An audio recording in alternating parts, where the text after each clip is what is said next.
오늘 함께 읽을 말씀은 잠언 21장 4절에서 8절입니다. 눈이 높은 것과 마음이 교만한 것과 악인이 형통한 것은 다 죄니라. 부지런한 자의 경영은 풍부함에 이를 것이나 조급한 자는 궁핍함에 이를 따름이니라. 속이는 말로 재물을 모으는 것은 죽음을 구하는 것이라 곧 불려다니는 안개니라. 악인의 강포는 자기를 소멸하나니 이는 정의를 행하기 싫어함이니라. 죄를 크게 범한 자의 길은 심히 구부러지고 깨끗한 자의 길은 곧으니라. 아멘. 미국에서는 고속도로 운전을 한 번도 안 쉬고 대여섯 시간 해도 안 피곤한데 한국에서는 한두 시간만 가면 힘들어서 꼭 쉬어갑니다. 왜 그런지 생각해 보니까 첫째, 미국 고속도로는 도시만 벗어나면 교통량이 현저히 적습니다. 둘째, 미국 고속도로는 곧습니다. 평지가 끝없이 펼쳐져 있으니까 커브길이 잘 없습니다. 그러다 보니 아무래도 교통량도 많고 국토에 산이 많아서 커브가 많은 우리나라에서 운전하는 것보다 신경이 덜 쓰이는 것이죠. 고대에 걷는 길도 마찬가지입니다. 곧은 길이라고 하면 그건 평지에 난 길입니다. 힘도 덜 들고 안전합니다. 하지만 구부러진 길이라고 하면 그건 산지에 난 길입니다. 높은 산을 오르락 내리락 해야 하고 옆에 절벽도 있고 맹수나 도적대의 습격을 받을 수도 있는 위험한 길입니다.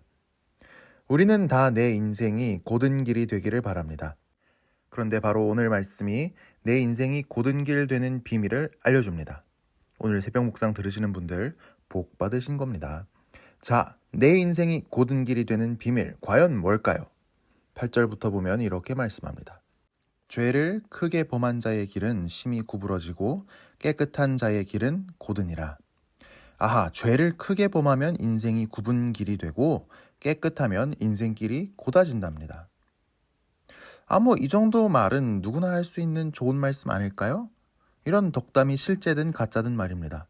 그런데 어떤 죄를 짓지 말라는지를 자세하게 보면 이게 쉬운 말이 아닙니다.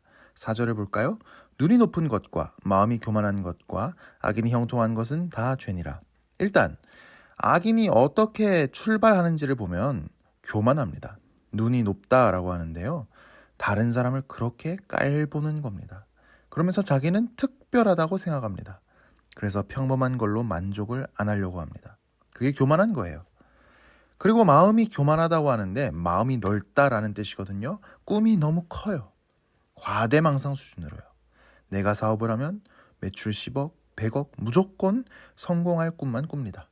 내 자녀는 무조건 서울대, 연고대, 의대, 약대, 한의대 갈 거라고 굳게 믿습니다. 목사 세계에도 이런 게 있죠. 내가 설교하면 수만 명이 불세례를 받아서 뒤집어지고 기도하는 족족 병이 낫고 바로 사람들이 몰려들어서 여의도 순복음교회 저리 가라 할 건물을 짓고 이럴 줄 압니다. 꿈꾸는 건 자유 아니냐고요? 그런데 이런 과대망상적인 꿈을 꾸는 사람에게서 대체적으로 보이는 특징이 있답니다. 4절 끝에 보니까 악인의 형통한 것은 다 죄니라 라고 하는데요. 이건 악인의 경작하지 않은 땅은 다 죄니라 라고 읽을 수 있습니다. 악인은 그럼 농사를 열심히 지어야 되는데 경작을 하지 않는 겁니다. 이 악인의 큰 문제가 뭐냐면 큰 뜻을 품고 과대망상적인 꿈을 꾸는데 일은 안 합니다. 공부는 안 합니다. 준비를 안 합니다. 이걸 보고 우리는 에헤이 과대망상에만 빠지고 실제로는 게을러 빠졌네 하면서 비웃을 수도 있습니다. 그런데 이렇게 꿈만 너무 크게 꾸면 현실은 따라주지 못할 때 그게 불안해서 오히려 아무것도 못할 수 있죠. 우리는 다 인간입니다. 미래를 다 알지 못합니다. 내 맘대로 미래를 꿈꾸고 계획하는 것은 욕심이고 교만입니다. 우리는 하나님께 내 미래를 맡겨야 합니다. 하루하루를 감사히 여기며 열심히 살 뿐입니다. 이게 겸손입니다. 내가 신이 아니라 인간이라는 것을 하나님 앞에 인정하는 첫 걸음입니다. 내려놓아야 할 욕심, 꿈이 있지는 않습니까? 그리고 또 어떤 죄를 짓지 말아야 하는지 5절을 보니까 이렇게 말하네요. 부지런한 자의 경영은 풍부함에 이를 것이나 조급한 자는 궁핍함에 이를 따름이니라. 농사를 지으려면 계절이 변하는 것에 따라서 미리 준비를 해야 되고 체계적으로 일을 진행해야 합니다. 일 양도 내가 얼마나 일할 수 있는지, 이 일을 하려면 얼마나 걸리는지를 잘 생각을 해서 미리미리 차근히 해야 합니다. 그래야 롱런을 해서 이익을 많이 남기죠. 그런데 조급한 사람은 빨리 성공하고 돈 벌려고 조급합니다. 일도 욕심을 내서 하루는 3배, 4배 일을 하고 다음날부터 일주일 동안 뻗어서 아무것도 못합니다. 성공해보겠다고 하루는 3시, 4시에 일어나서 밤 1시, 2시까지 공부를 하고는 다음날 병원에 실려갑니다. 그 결과 이 사람은 의도와 달리 궁핍함에 이르게 됩니다. 빨리 돈 벌어보겠다고 조급해하다가 나중에 보니까 원금까지 다 까먹는 것입니다. 열정이 일을 하는 게 아닙니다. 꾸준함이 일을 합니다. 그런데 이 꾸준함이 있으려면 하나님을 믿는 믿음이 필요합니다. 하루하루 내게 주어진 것에 충실할 때 하나님께서 내 삶을 인도하신다는 믿음 말입니다. 오늘 하나님께서 내게 맡겨주신 일은 무엇입니까? 하나님을 믿음으로써 내일을 염려하지 말고 오늘 이 일에 집중합시다. 6절을 보니까 악인은 성공하려고 더 무서운 죄를 짓습니다. 속이는 말로 재물을 모으는 것은 죽음을 구하는 것이라 곧 불려다니는 안개니라. 악인은 서둘러서 돈을 모으려다가 이제는 속임수를 써서 성공하려고 합니다. 사기로 허위로 돈을 법니다. 다른 사람을 등쳐먹는 방식으로 돈을 법니다. 그런데 그 사람은 죽음을 구하는 것이라고 합니다. 사기를 당한 사람이 가만히 있겠습니까? 복수하러 올 것입니다. 그리고 사회의 법도 이런 악행을 용납하지 않습니다. 주님께서도 그냥 두고 보지 않으실 겁니다. 그리고 끝에서는 이렇게 말하죠. 곧 불려다니는 안개니라. 이렇게 악한 방식으로 돈을 모았을 때 그 돈은 금방 다 날아가 버린답니다. 하나님께서 우리가 일을 하게 하신 이유는 하나님이 만드신 세상을 조금이라도 더 바르게, 좋게, 아름답게 만들기 위한 겁니다. 그리고 우리가 일을 해서 다른 사람을 돕고 섬기게 하기 위함입니다. 그런데 반대로 우리가 무슨 일을 계획하는 것이 누군가에게 해를 끼칠 수 있다면 우리는 그 욕심을 경계해야 합니다. 내려놔야 합니다. 그렇게라도 성공하면 그의 성공을 향한 탄탄대로라고 착각할지 모르지만 하나님께서 이 세상을 다스리시는 이상 절대로 그렇지 않기 때문입니다. 오늘 내가 하려는 일은 무엇입니까? 내가 하는 일을 통해서 우리는 어떻게 이 세상을 조금이라도 더 바르게, 아름답게, 좋게 만들 수 있을까요? 어떻게 다른 사람을 돕고 섬길 수 있을까요? 내가 하는 일이 누군가에게 해를 끼치는 일은 아닌가요? 그런데 이 악인은 7절에서 아주 극단적인 행동을 해버립니다. 악인의 강포는 자기를 소멸하나니 이는 정의를 행하기 싫어함이니라. 성경에서 강포라는 말은 폭력이라는 뜻입니다. 악인은 어쩌다 폭력까지 쓰게 됐을까요? 사기로 허위로 돈 번 게 다 날아가 버리고 피해자들의 보복을 당하게 되면서 마지막 수단으로 폭력을 쓴 건 아닐까요? 하지만 결국 그 폭력이 자기를 소멸합니다. 여기서 소멸한다는 건 물고기가 그물에 걸린 채 잡혀간다는 뜻입니다. 폭력은 결국 자기를 망하게 할 것입니다. 우리는 실패했을 때, 일이 어려워졌을 때, 살아날 구멍마저 안 보일 때, 희망을 다 잃어버렸을 때 화를 냅니다. 욕을 합니다. 주변을 비난합니다. 자포자기해버립니다.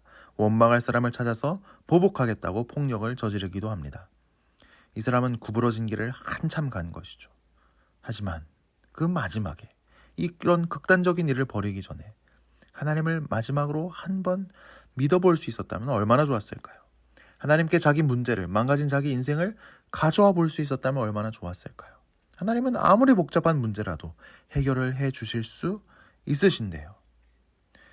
내 맘대로 해보려다가 꼬이고 꼬인 인생, 나의 문제, 하나님께 기도로 가지고 나아가야 할 것은 무엇이 있습니까? 혹시 주변에 하나님께서 너를 도와주실 것이다, 이 한마디 말로 힘을 주고 희망을 줘야 할 사람이 있나요? 결국 오늘 말씀은 하나님이 가라고 하시는 정도를 걸어가라고 합니다. 하나님께서는 그 바른 길, 정도가 곧은 길이 되게 하실 것입니다. 정도를 걷는다고 하면서도 쉬워 보이는 길을 향해 눈길을 빼앗기지는 않았나요? 정도를 걷는데 길이 고다지지 않고 구불거리는 것 같아서 하나님에 대한 믿음을 잃어버리고 있지는 않나요? 하나님은 우리가 광야길을 걸어가도 홍해를 가르셔서 곧은 길로 건너게 하시고 요단강을 가르셔서 곧은 길로 건너게 하시는 분이십니다. 내 생각만큼 성공이 빨리 찾아오는 것 같지 않아도 낙심이 되어도 하나님 말씀을 믿읍시다. 정도가 곧은 길입니다. 기도하겠습니다. 사랑이 많으신 하나님 아버지, 우리 한 사람 한 사람의 인생을 향해 깊은 관심을 가지고 계시며 하나님께서 우리를 향해 가지고 계신 생각이 바다의 모래알보다도 더 많다고 성경으로 말씀해 주셔서 감사합니다. 하지만 우리는 하나님을 믿지 못해서 정도를 걷지 못했습니다. 빠른 성공을 원하며 헛된 꿈을 꾸면서도 게을렀습니다. 그러다 내 인생이 망해버린 것 같아서 절망하고 한숨 쉬고 주변을 비난하기도 했습니다. 주님, 우리 인생을 주님 앞에 가지고 나아옵니다. 하나님께서 내 인생의 선한 목자가 되시는 줄 믿고 주님 가자고 하시는 대로 따라갈 수 있게 하여 주옵소서. 오늘 내게 맡겨주신 일 겸손하게 성실하게 감당하게 하옵소서. 사망의 어두운 골짜기라도 망망한 홍해 바다라도 주님을 믿고 걸어가게 하옵소서. 정도를 걸어갈 때 우리 인생이 곧은 길 되는 복을 내려 주시옵소서. 우리 자녀들, 청년들이 정도를 걷게 하옵소서. 정도를 걷겠다고 할 때 시간이 오래 걸리고 고생을 하겠지만 기뻐하며 기도해주는 부모가 되게 하여 주옵소서. 우리 자녀들도 정도로 기르게 하옵소서. 빨리 성공시키겠다고 설레발치다가 자녀를 망쳐버리지 말게 하시고 하나님의 말씀의 정도로 우리 자녀들을 기를 수 있게 하여 주시옵소서. 우리가 하는 모든 일을 통해서도 하나님 만드신 세상을 조금이라도 더 바르게, 좋게, 아름답게 만들 수 있게 해주시고 우리의 일이 다른 사람의 필요를 채우는 소중한 섬김이 되게 하여 주옵소서. 섬길 수 있는 일을 보여주시옵소서. 예수님 이름으로 기도합니다. 아멘.